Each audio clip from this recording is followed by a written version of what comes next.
Welcome to the Banker Lamp. Please enjoy the video. Start by confirming your Motorola model and Android version for accurate steps.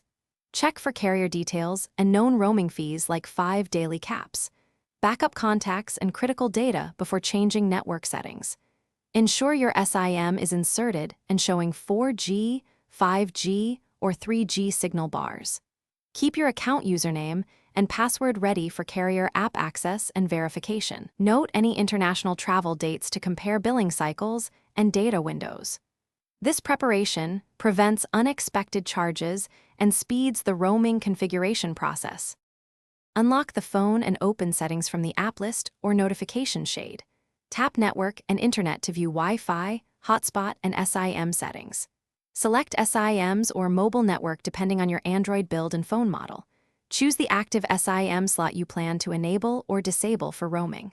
Scroll to data roaming and view the toggle and confirmation prompt before changing it.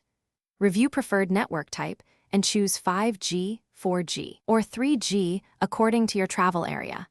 This navigation gets you directly to the roaming controls for quick changes. When you find data roaming toggle, tap it to enable roaming for that SIM. Accept any carrier confirmation prompts about charges and tap Confirm to proceed. Restart the phone to force a fresh network registration with local towers and carriers. After reboot, verify the carrier name and signal bars at the top of the screen. Open a browser and load a simple page to test data connectivity and MMS. Set a data limit or alert inside settings to avoid exceeding 1 GB or incurring large fees. If problems persist, contact your carrier.